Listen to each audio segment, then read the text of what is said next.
I'm going to throw this at you, Andy, because I know you report on Rangers quite a lot. Drew Ferguson has written in saying, it's time interim chairman John Gilligan put his head above the parapet and told the Lifeblood fans what the Rangers' strategy is to invest in the team. And I'd like to know when the recruitment to the ever threadbare hierarchy will take place. The silence is deafening. And of course, this is in reference, I think, to Craig Robertson, who's departed earlier this week. James Kirwan's written in as well, saying the club is keeping the fans in the dark. Why are they jumping ship? Certainly to the outside, Andy, it just seems almost. Who's even there anymore? There's so many empty roles. Well, that's the thing. So it does from the outside. Does it appear that they're rudderless? But speaking to people around the club, they're quite relaxed about things. Okay, there's not a permanent CEO, there's not a permanent chairman there, but you do have John Gilligan, you do have George Letham, who's one of the major shareholders. Both those guys are retired now from their day jobs, so they're the guys that are in there right now, help run the show and make sure everything is pointing in the right direction, and obviously getting this recruitment hunt for a new chairman, a new CEO, new chief exec. So they're quite, there's no great panic about it. They're going through a recruitment process. They've obviously got a headhunting firm in that are going to be making a pretty penny off them right now. And obviously, maybe if they have to get involved in finding a new head of or director of football operations, whatever Craig Robertson's title was, then they'll be taking another commission there. But this is going to take a few weeks, maybe a couple of months. I think we're maybe talking about another 6 weeks to 2 months before we start seeing appointments being made. Told that there's a pretty decent list of candidates being considered. Some guys from down south, some interesting names, and I think the thing that needs to be factored in is, as much as there's a process in terms of interviews to be done and sifting through all the applications, that if you're getting a top-class, decent operator, good candidate, they're probably going to be in a job already. So you then have to factor in their notice period as well. So that's why it's going to take some time. Obviously, they get a long way down the road with Jim Gillespie from St Mirren. For whatever reason, he decided to withdraw, and they've had to go back, not to square one, but sort of back to the drawing board and go through the process again. That's for the CEO. Obviously, they'll be looking to bring in a chairman as well. Dave King had his thoughts in that one, but again, the people in charge at the club right now are pretty content with the way that they're going.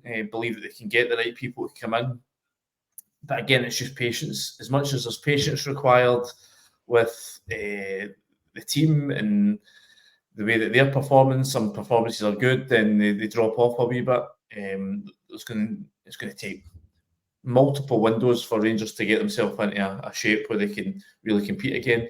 Again, the fans are going to have to just bide their time with the off-the-field appointments. It's going to take time to get the right people in place, but I think that the fans will agree if they're the right people, then they're worth waiting for. Obviously, you can't wait forever. They do need to make these appointments. They're important, crucial roles at the top of the club that are, have a major influence in the direction the club is going in. But if you're going to get the right people, then they should be prepared just to hold their horses until they can get them in place.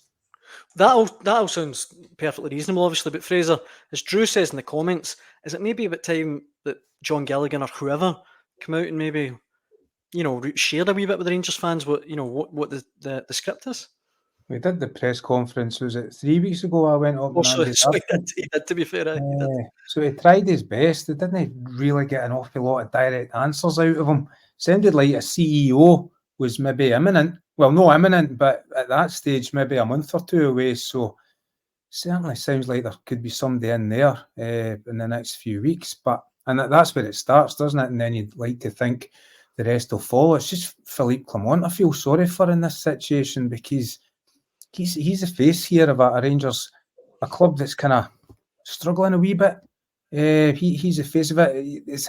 And underneath him, the structure just seems to be falling apart with guys leaving their jobs. I mean, you got no CEO overseeing the overarching strategy of the club. You've got no permanent chairman. You've got nobody in charge of the academy, which is massive for the future. Now the director of football operations is is up and leaving at the end of the year. I mean, imagine being an organisation that doesn't give you the tools to go and do your job properly. You know, so Philip Clement's delivering results, but still get on a domestic level at the moment, but still getting it in the neck. And it seems to, like you said there, it seems to be the only guy who's really coming out publicly and answering questions. It's just, he seems to be pushing against the tide at the moment. And Rangers really need to get this sorted because it's a bad look. And it's funny that it's the Director of Football Operations. That's a strange title. We don't really know what it means, but is that not the title that Tisdale was apparently getting at Celtic, which is ironic? The thing about him is he's been in at Celtic for the last 2 months anyway, hasn't he? Scott Burns had a piece in our paper in August that he was helping with the recruitment, so this is sort of just a more permanent job for him. And Brendan Rodgers has always said, he said it repeatedly through the summer, that after that window was done with the summer window, it was then about tidying up the recruitment structure and improving it, streamlining it, modernising it. They lost Mark Lowell and Joe Dudgeon earlier this year, and now it just looks like Tisdale might be coming in to streamline that, and as Andy said, make use of this analytics and algorithms and supercomputers. Everything seems to come down to a supercomputer. I wish I could get one of these things to help me write stories. I tell you, you could watch the Scotland game on it now. Aye, well, that may be helpful.